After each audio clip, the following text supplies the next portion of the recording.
Breaking news आ रही है। सस्ता हो गया एलपीजी सिलेंडर। कमर्शियल सिलेंडर्स के दामों में भी कमी आई है। प्रति सिलेंडर 10 रुपए की कटौती दर्ज की गई। राहत वाली बड़ी खबर है ये। ओएमसीज ने दामों को घटा दिया और 19 किलो वाले जो कमर्शियल सिलेंडर्स हैं इसके दामों में कमी आई है।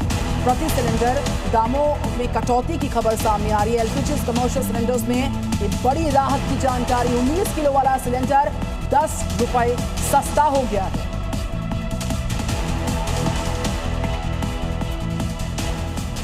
और मॉर्निंग सी में हम रफ्तार के साथ आगे बढ़ रहे हैं। समय हो गया इस वक्त की कुछ बड़ी खबरें आप तक पहुंचाने का। संसद का शीतकालीन सत्र आज से शुरू होगा। यह सत्र 19 दिसंबर तक चलेगा। 19 दिन के सत्र में 15 बैठकें होंगी। इस दौरान कई विधेयक शीतकालीन सत्र में पेश किए जाएंगे। इससे पहले कल सरकार ने शीतकालीन सत्र को लेकर सर्वदलीय बैठक भी की थी, जिसमें विपक्ष एसआईआर का मुद्दा उठाने की तैयारी में नजर आया। शीतकालीन सत्र में विपक्ष आक्रामक तेवर में रहने वाली है। सदन की कार्रवाई शुरू होने से ठीक पहले इंडिया गठबंधन के फ्लोर लीडर्स की बैठक भी होगी। इसमें सत्र को लेकर चर्चा होगी और आगे की रणनीति को निर्धारित किया जाएगा। कांग्रेस ने सत्र में एसआईआर, दिल्ली ब्लास्ट, वायु प्रदूषण जैसे तमाम मुद्दों पर चर्चा की मांग उठाई है। बिहार विधानसभा का विशेष सत्र आज से शुरू हो रहा है। यह सत्र 5 दिसंबर तक चलेगा। पहले दिन प्रोटेम स्पीकर नरेंद्र नारायण यादव सभी 243 नवनिर्वाचित विधायकों को शपथ दिलवाएंगे। वहीं 2 दिसंबर को स्पीकर का चुनाव होगा। शीतकालीन सत्र के मद्देनजर राजधानी पटना में सुरक्षा व्यवस्था कड़ी कर दी गई है।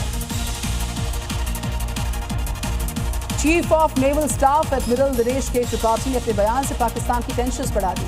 नेवी चीफ ने कहा कि ऑपरेशन सिंदूर अभी भी चल रहा है, ये खत्म नहीं हुआ। एडमिरल दिनेश त्रिपाठी ने कहा कि इस ऑपरेशन से पहलगाम अटैक के 96 घंटे के भीतर नौसेना ने आक्रामक रणनीति अपनाकर पाकिस्तान की नौसैनिक शक्ति को अपने बंदरगाहों तक सीमित किया।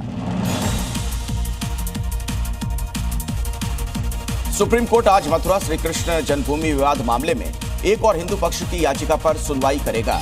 याचिका में इलाहाबाद हाईकोर्ट के एक आदेश को चुनौती दी गई है। कोर्ट ने कहा कि इस मुद्दे पर विस्तृत सुनवाई की आवश्यकता है। विवाद शाही ईदगाह मस्जिद से संबंधित है, जिसे लेकर हिंदू पक्ष का दावा ये इसे औरंगजेब ने मंदिर तोड़कर बनवाया था। आज से शुरू होगा संसद का शीतकालीन सत्र। कई विधेयक शीतकालीन सत्र में किए जाएंगे पेश। विपक्ष के एसआईआर के मुद्दे पर सरकार को घेरने की तैयारी, तो सत्र के हंगामेदार रहने के भी आसार। दिल्ली पुलिस की स्पेशल सेल का बड़ा एक्शन। 3 आतंकवादी गिरफ्तार। आईएसआई से जुड़े शहजाद भट्टी के संपर्क में थे सभी आतंकी। टारगेट किलिंग और हैंड ग्रेनेड हमले की थी प्लानिंग। जी न्यूज से बोले टीएमसी विधायक हुमायूं कबीर। कहा बाबरी मस्जिद के लिए होगा जिहाद। अगर टीएमसी छोड़नी भी पड़ी तो छोड़ दूंगा, लेकिन बाबरी मस्जिद का निर्माण होकर रहेगा। दिल्ली एनसीआर में वायु प्रदूषण से जुड़े मुद्दे पर सुप्रीम कोर्ट आज करेगा सुनवाई। दिल्ली एनसीआर में लगातार बढ़ रहा है वायु प्रदूषण का स्तर। चिंताजनक बनी हुई है हवा की स्थिति। आज श्री कृष्ण जन्मभूमि और शाही ईदगाह विवाद मामले में हिंदू पक्ष की याचिका पर सुप्रीम कोर्ट करने वाला है सुनवाई। याचिका में इलाहाबाद हाईकोर्ट के एक आदेश को दी गई है चुनौती।